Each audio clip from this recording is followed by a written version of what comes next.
Seja muito bem-vindo a mais uma Comissão Executiva. Depois da OPA, do CaixaBank, o BPI tem também em cima da mesa uma proposta de fusão com o BPI. A situação está no impasse, com uma guerra entre a empresária Isabel dos Santos e os catalães do CaixaBank. Hoje vamos olhar para os possíveis cenários, tendo como pano de fundo as vantagens e as desvantagens para o setor bancário. Para o FMI, Portugal tem dos sistemas bancários mais desconexos da realidade e precisa de movimentos de concentração através de fusões. É esse o tema que nos traz a esta reunião, com as presenças de António Neto da Silva, economista, e António Raposo Subtil, é advogado. Senhores, muito obrigada por estarem nesta Comissão Executiva. Vamos começar com um dos movimentos dos últimos dias e que tem gerado aqui algumas opiniões por parte dos especialistas. Já percebeu qual é a verdadeira intenção da OPA do CaixaBank ou não? Bom, há um facto que é conhecido do público, é que há uma concorrência muito grande entre os bancos espanhóis. Os bancos espanhóis estão a procurar, cada um por si, tornar-se maior que o outro. É uma luta conhecida e olham para o mercado ibérico como um mercado único e, portanto, Portugal é parte da sua estratégia de crescimento. Por outro lado, naturalmente, estes movimentos ou estas ações surgem quando a oportunidade é boa. E, de facto, as cotações do BPI têm estado a níveis que são apetecíveis para quem queira comprar. Por outro lado ainda, o CaixaBank tem 44% do BPI, só pode votar com 20%, portanto faz parte dos acordos parasociais e, consequentemente, via aqui também uma oportunidade de, sendo capaz de obter uma maioria, eliminar esta limitação de voto só até 20%, portanto, o que penaliza o facto de terem 44% do capital. Muito bem, podem ser alguns dos motivos lançados já agora para esta mesa sobre esta OPA do CaixaBank ao BPI. Gostava também de ter a sua apreciação. Já tem a sua análise relativamente a esta possível OPA? Nós conhecemos o histórico do BPI no que diz respeito a OPAs, não é? Começou, enfim, com uma relação inicial com o BES, depois com o BCP e agora estamos perante uma OPA que vem a algures aqui dos nossos vizinhos, que foi contrariada também por uns nossos vizinhos mais angolanos, contrariada nesta fase e por isso o que está a provocar é um olhar que tem que ser profundo, sobretudo de pessoas e de instituições que têm essas responsabilidades, sobre uma concentração que, para além de ter um efeito interno, tem também um efeito de alargamento, eu diria, como aliás, o Dr. referiu, de alargamento para um sistema peninsular que, de alguma forma, independentemente das considerações mais patrióticas ou de que o capital deve ser português ou espanhol ou angolano, não é isso que importa, mas é de uma certa ligação, de uma rede um bocadinho mais alargada para um espaço, não é só o espaço português.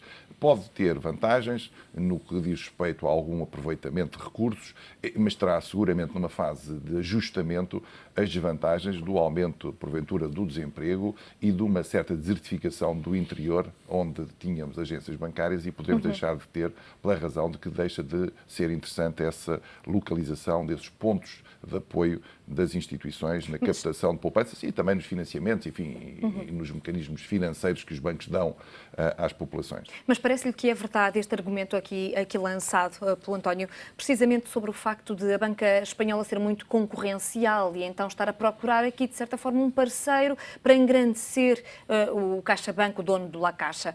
Gostava de lhe perguntar porquê o BPI, porque não outro banco? Porque é que o BPI é sempre a eterna noiva, como lhe chamam já nos mercados financeiros? Sim, mas o La Caixa está no BPI há muitos anos, cerca de 20 anos, ainda no tempo do Banco Fonseca, por isso a captar capital, ou seja, a aumentar, apesar da blindagem dos estatutos, sabendo, comprou debaixo desse chapéu. Porventura podemos dizer que comprou mais barato, não sei, mas se houvesse blindagem, se não houvesse blindagem, se calhar não teria arriscado tanto, ou teria arriscado mais rápido a OPA que agora pretende fazer para atingir a maioria do capital e por isso ter também no capital associado aos direitos de votos correspondentes.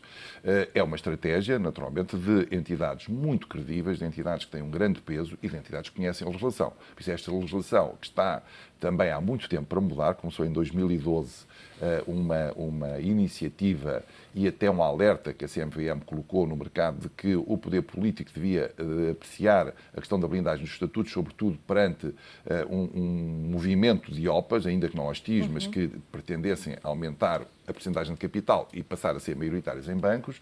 Não foi assim, não foi aprovada a alteração da legislação, tem que ser o Governo a fazê-lo e, por isso, estamos ainda perante esta possibilidade dos acionistas blindarem capital. O que é que quer? Ou blindarem estatutos e, com isso, também limitarem o capital. O que é que isto significa? Que a um voto não corresponde uma ação, ou ao contrário, uma ação não corresponde a um voto, podes ter mais ações, que é o caso lá à Caixa, do que os direitos de voto. E, por isso, a Caixa esteve sempre a olhar para o BPI com interesse, daí ter aumentado a sua percentagem de capital e agora, porventura, quis aumentar mais um bocadinho para ter o retorno desse período de investimento que, enfim, é hoje conhecido. A possibilidade de ganhar mercado em Portugal, não só investimento de capital, mas mercado em Portugal, que lhe permita rentabilizar recursos que tem em Espanha, não sei, não sou um conhecedor interno, dos mecanismos internos, da estrutura interna desse banco, mas admito que também seja, enfim, uma vantagem. E o que pensam sobre o preço oferecido? O CaixaBank ofereceu 1,30 € e qualquer coisa, não tenho aqui preciso, por ação, mas o BPI vem dizer que o preço não é justo, não faz jus àquilo que é o valor do banco e contrapropõe 2,26 €. Qual é, afinal, o preço mais justo, tendo em conta as atuais condições do mercado? Bom, o preço oferecido pelo CaixaBank baseia-se numa média dos últimos 6 meses da cotação, o que, num período de cotação muito baixa, é uma fórmula que convém a quem quer comprar. Mas é assim que se costuma fazer neste tipo de negócios, ou não? Ou há uma outra média, uma outra estatística? Mas vezes faz assim, outras vezes faz de outra forma. Aquilo que é importante...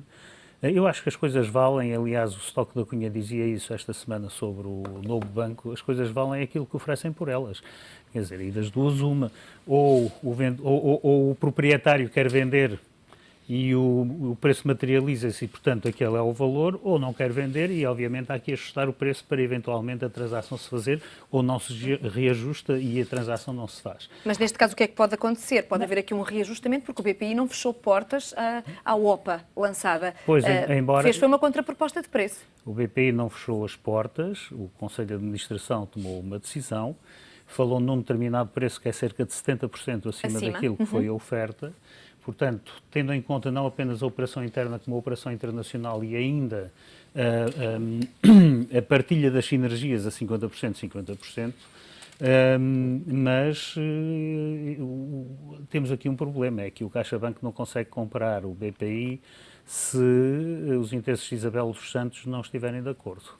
Da mesma forma que a Isabel dos Santos não consegue fazer a fusão BPI e BCP se o CaixaBank não disser que sim. Então, o que é que podemos concluir daí? É que temos aqui uma guerra que parece estar a azedar. O que me parece é o seguinte, a administração do BPI justificou o seu preço.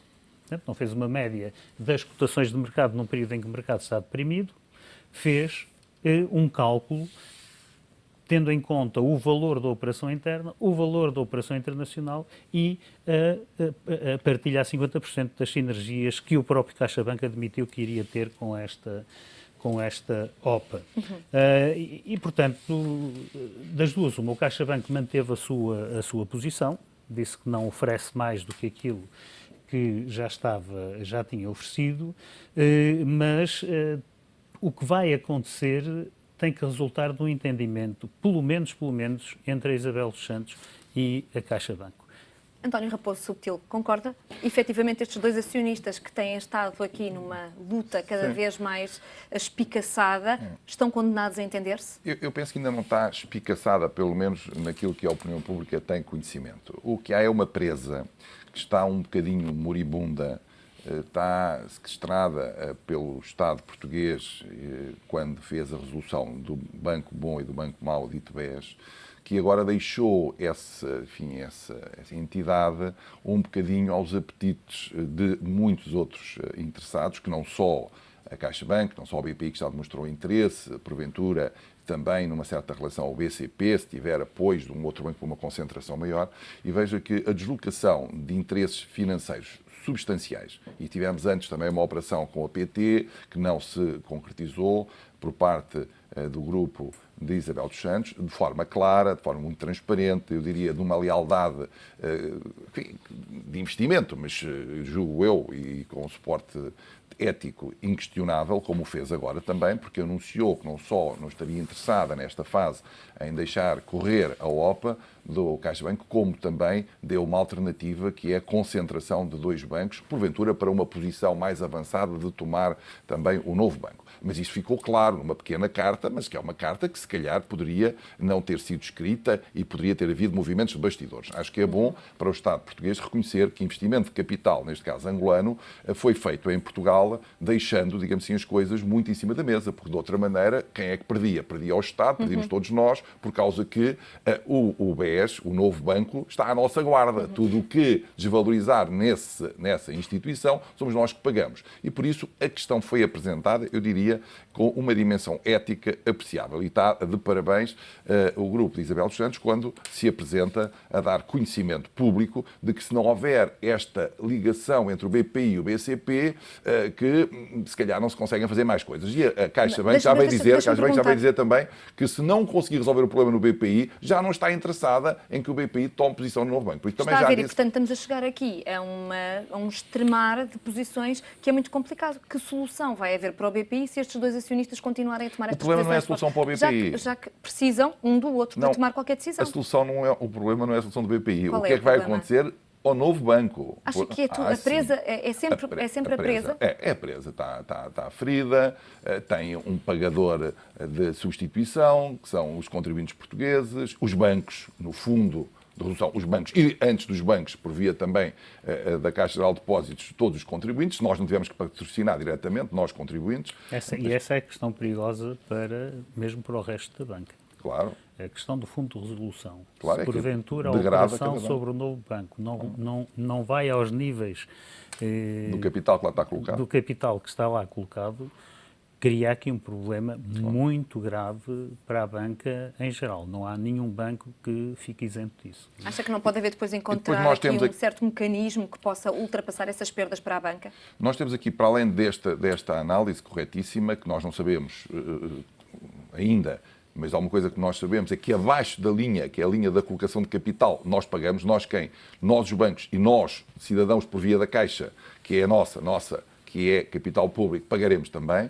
Se for só isso, ainda temos só uma parte, digamos assim, para esse fundo, onde o cidadão subscreve títulos a negativo, ou seja, em que nós damos capital da Caixa para esse fundo de resolução e cidadãos perdemos o valor desse capital. Naturalmente no BPI isso não acontece, porque o capital não é do Estado, como nos outros bancos, mas os outros bancos vêm na sua conta de resultados agravada, vem um fator agravado decorrente dessa perda de valor do novo banco. Há aqui também um outro aspecto mais de natureza jurídica, que é, nós temos um sistema financeiro mais ou menos cruzado, que tem elementos de uniformização com Espanha, mas já não temos com Angola. Ou seja, nós temos um sistema financeiro em Angola, o mundo, o sistema financeiro em Angola, coerente, hoje já com algum nível de sofisticação, mas que não é ligado ao nosso sistema financeiro, o sistema financeiro bancário, digamos. E o que é que quer dizer com isso? Que uma fusão com um banco muito presente em Angola é mais complicada? Quer dizer que o BPI tem uma ponte em Angola por via de uma posição que tem num banco, como o Milênio também tem,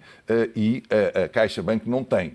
O que quer dizer que o grupo de investimento que aqui está em causa, que é designado por Isabel dos Santos, é um grupo de investimento de capital em várias, como a comunicação social tem anunciado, em várias áreas, desde as comunicações, à energia, à banca, mas os bancos captam recursos e têm o seu balanço e têm os seus resultados em posições que não são equivalentes. Ou seja, a CaixaBank não tem posições em África e os outros 2 bancos, o BPI e o BCP, têm e o novo banco tinha e ainda não tem a conta saldada. Ou seja, no novo banco não se sabe se os 4 mil milhões que lá estão vêm ou não vêm, se estão todos perdidos. Houve um negócio que ninguém ainda conseguiu esclarecer o que é que aquilo foi. Não se sabe ainda se foi um perdão, o que é que foi. Disseram que fizeram lá uma reunião qualquer, que acertaram lá uns números, mas o que é certo é que ninguém está preocupado se o alegado dinheiro que tinha ido para Angola veio ou se nunca foi. parece que na comissão de inquérito dizem que não chegou a ir, outros dizem que foi, mas ficou no Atlântico, outros dizem que está no Panamá. Veja que nós estamos a lidar com 4 mil milhões, que é uma coisa insuportável para ser acomodada no sistema financeiro português, ou seja, se estes 4 mil milhões tivessem que ser divididos como valor negativo pelo sistema financeiro, isto dava um trambolhão em alguns bancos e os resultados finais passavam para coisas perfeitamente indecentes e por isso o esforço que a banca está a fazer, a banca portuguesa está a fazer grande, de pessoas que estão, enfim, a ter sacrifícios pessoais. Os dirigentes hoje, os administradores hoje da banca, são pessoas, digamos assim, que deviam, quando saírem, ter uma medalha logo à porta. Porquê? Porque eles não estão lá para acomodar e para, enfim, fazer um serviço ao capital que está investido. Estão lá numa causa quase pública, porque estavam em determinados sítios confortáveis e foram, quer no caso do Dr. Nuno Amado, do Milénio, quer agora também no Novo Banco, e outros, foram para lá para tomar conta, no fundo, dos destinos de todos nós, do coletivo. É completamente diferente estar lá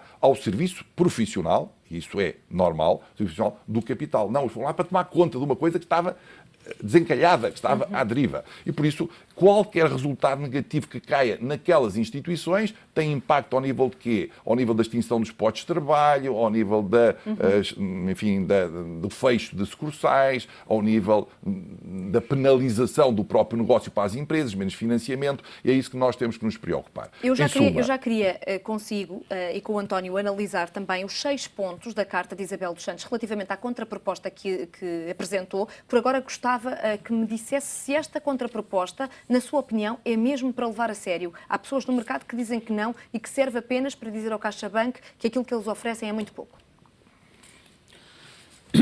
Bom, nós não... Vamos lá ver. Uma coisa que é essencial é que não haja conflitos e quando surge algum conflito ele seja resolvido num banco. E porquê? Porque os bancos são precisamente as instituições onde nós pomos, onde o cidadão põe o seu dinheiro à guarda de uma entidade que deve ser absolutamente irrepreensível em termos de seriedade, em termos de garantia de que o dinheiro não se perde. Nós vimos já que o BCP passou por períodos extremamente difíceis em consequência de um conflito entre acionistas. Eu entendo, é a minha percepção, e posso estar completamente errado, porque nós não sabemos nestes movimentos o que é que está, qual é a estratégia, o que é que está por dentro da cabeça daqueles que são os decisores máximos em operações deste tipo. Eu espero, ou é a minha percepção, é que quer o CaixaBank, quer os interesses representados por Isabel dos Santos, são já demasiado grandes por forma a que não estejam interligados em muitíssimas outras coisas. Ou seja, uma má saída para esta situação do BPI, estou convencido que prejudicará ambos os grupos noutros interesses que não sejam estes aqui, porventura até maiores. Então está-me a dizer que provavelmente não há uma movimentação só económico-financeira, mas há também qualquer coisa de movimentação política? Eu acredito que nós não nos podemos esquecer que a Sonangol, por exemplo, é um dos grandes acionistas do BCP. Isabel dos Santos, portanto, tem uma ligação, uma empresária, mas tem uma ligação fortíssima a Angola, como se pode imaginar. E, consequentemente, eu vejo que para ela, de facto, esta fusão BPI-BCP pode fazer sentido. Não me parece, na minha avaliação, eu repito, posso estar obviamente enganado, porque nós não estamos por dentro, mas não me parece que seja apenas um bluff para fazer aumentar o preço. Por outro lado, veja que quando o Conselho de Administração do BPI entendeu justificadamente que o valor por ação que o CaixaBank deveria pagar para atingir a sua finalidade no BPI era de 2,26 euros. Quer Isabel dos Santos, quer a família Violes, quer a família Leite de Pinho, votaram contra porque entenderam que estar a propor um preço mais elevado, é a única leitura que eu consigo ver aqui, não faz sentido porque a intenção não é vender à CaixaBank, mas sim fazer uma fusão com o BCP. Mas depois falaram de outros riscos, que têm que ver com geografia, têm que ver com tradição de relação entre países. Isabel dos Santos a vestir a camisola portuguesa mais uma vez, como aconteceu no último negócio. São argumentos adicionais. Parece-lhe que são adicionais. São adicionais, quer dizer, é mais um argumento, não com o mesmo peso que os argumentos que eu referi anteriormente. É a mesma pergunta, precisamente. Há mesmo uma vontade de fundo, uma vontade verdadeira em que esta fusão entre BCP e BPI avance e não é bluff? Bom, da informação, e há coisas que naturalmente que eu também não posso adiantar muito, porque, enfim, a minha profissão acaba por ter outras responsabilidades, mas naquilo que posso dizer é o seguinte: a carta que foi dada a conhecer e que hoje nós podemos comentar aqui é uma carta clara, curta, mas muito clara. E nem todos os negócios se fazem, não todas as operações com esta complexidade se fazem de forma tão clara. E por isso é bom que, se pelo menos de vez em quando, se dê algum elogio a quem atua desta forma. E quem atua desta forma são os intervenientes, quer hoje os espanhóis, quer o BPI, naquilo que é a administração do BPI, quer a posição que já foi documentada também do BCP, quer agora do Grupo de Isabel dos Santos, está em cima da mesa de forma clara. Onde é que nós temos aqui pontas soltas? Temos naquilo que a história não conseguiu arrumar. A história deixou algumas coisas por tratar. O que é que ficou por tratar? No plano da legislação, a questão da blindagem dos estatutos. É ou não é para alterar o Código dos Valores Mobiliários? Pode, neste caso aconteceu, alguém ir comprando capital sabendo que não tem direitos de voto e num dado momento fazer a pressão para dizer agora libertem os estatutos e o legislador vai a correr a alterar? Parece que não. Mas veja que este movimento e esta instabilidade já gera aqui algum problema. Depois, outra questão, que é o BCE vem dizer as posições em Angola que são detidas pelo BPI num outro banco e a consolidação de contas tem que ser feita de forma diferente, com regras diferentes e tal. Então isto leva a quê? Que os resultados, logo que mude, enfim, a orientação europeia, muda o resultado do BPI, que pode começar a ser mais negativo do que era até só por razões meramente, eu digo, normativas, não é?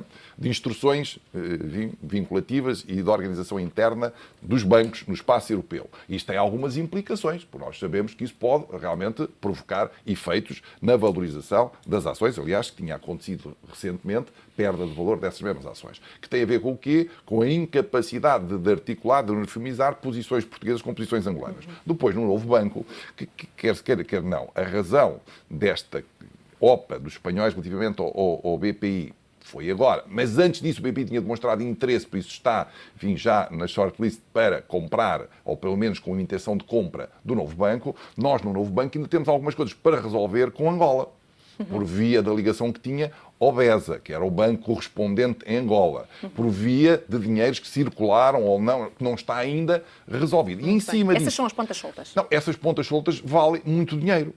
Olha, uma ponta solta que vale 700 milhões. É saber se a provisão que foi constituída no novo banco é para pagar ou não às pessoas que têm feito campanhas e invasões aos balcões do novo banco. É ou não é? O Banco de Portugal diz nem, a CMVM diz sim, ou ao contrário, não quer aqui tomar, digamos assim, a posição e o registro da posição de cada um, está documentado e está nos jornais, mas às vezes há sempre dúvidas entre o que se escreve e aquilo que se diz que é a posição oficial destas instituições, mas estamos a falar em 700 milhões. Esses 700 milhões gastos é uma coisa, dentro enfim, do balanço do novo banco é outra. E depois, quem são os concorrentes ao novo banco? Quem é que pode chegar ao novo banco? Para além da estrutura financeira portuguesa, que conhece mais ou menos como é que isto funciona, quem é que lá pode chegar? Muito bem. Banca estrangeira? Sem vir um bocadinho ali do lado de Espanha, que já tem algum conhecimento, sobretudo, do funcionamento bancário em Portugal, de quem é que financia as empresas. Também numa notícia que circulou, alguém diz que o grande património que nós podemos ver no novo banco, património, interesse, potencial, enfim, é a capacidade que tem de financiar a economia, a pequena economia, as pequenas empresas. A pequena economia, enfim, a grande economia, que são as pequenas e médias empresas. Isso é apetecível para uma banca espanhola que quer tomar conta da economia através do financiamento e esta economia portuguesa e com isso poder fazer aqui alguma pressão sobre os portugueses. Muito bem, são questões para a segunda parte desta Comissão Executiva. Volte connosco já a seguir. Até já.